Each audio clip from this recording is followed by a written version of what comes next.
They fought from the fields of France to the beaches of Normandy. They held the line in the dead of winter when the world's fate hung in the balance. They are the 23rd Infantry Regiment, a unit forged in the crucible of war, defined by courage, sacrifice, and an unyielding will to serve. Their motto says it all: we serve. The 23rd Infantry Regiment traces its lineage back to June 26, 1812, one of the Army's oldest active line units.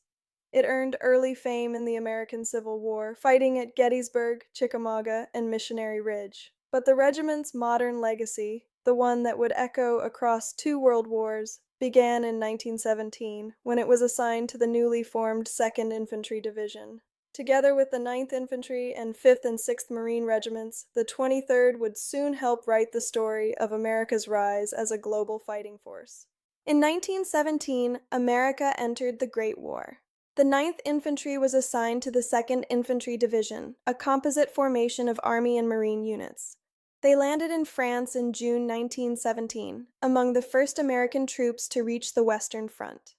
In the mud and wire of Belleau Wood, Soissons, and Saint-Mihiel, they fought alongside Marines and French forces, learning the brutal realities of trench warfare. At Soissons in July 1918, the 9th led a desperate counterattack that broke through German lines, but at a terrible cost. Entire companies were reduced to a handful of men.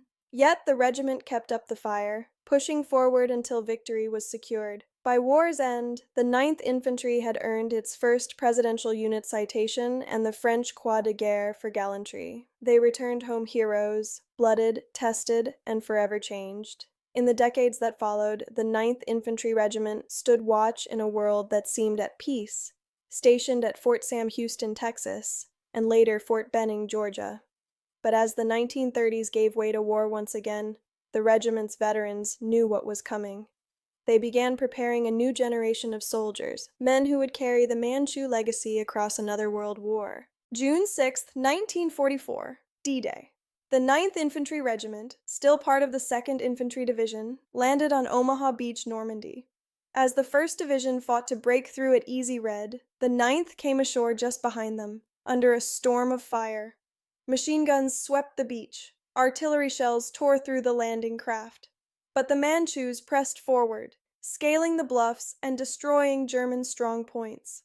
By nightfall, the 9th Infantry had linked up with the 16th and 26th Regiments of the 1st Division, together forming the first solid Allied foothold in France. The next 6 weeks were some of the toughest fighting of the war. In the bocage country, thick hedgerows, narrow lanes, hidden machine guns, every field was a fortress. The 9th Infantry fought yard by yard through towns like Trevière and Saint-Lô, leading the push that finally broke the German lines in late July. From Normandy, the regiment advanced rapidly across France, liberating towns and driving toward Belgium. In December 1944, the Manchus were thrown into one of the fiercest battles of the entire war, the Battle of the Bulge.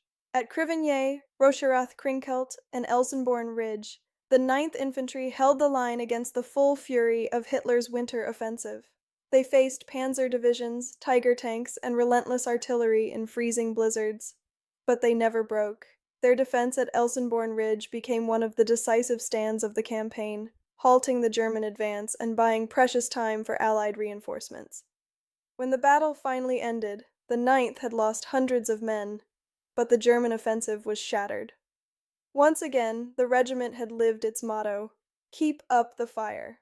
In the spring of 1945, the 9th Infantry joined the Allied drive across the Rhine River, sweeping through the Ruhr Pocket and deep into Germany. They liberated concentration camps, captured thousands of prisoners, and helped bring the Nazi regime to its knees. By May 1945, the 9th Infantry stood victorious, battle-hardened veterans of 2 world wars. When the war ended, the survivors of the 9th returned home, proud, weary, and forever bound by the battles they had fought. Their regimental colors bore campaign streamers from both world wars, each representing courage, sacrifice, and victory. But their story didn't end in 1945. The 9th Infantry Regiment would go on to fight again, in Korea, Vietnam, and Iraq, carrying the same battle cry born in China more than a century ago.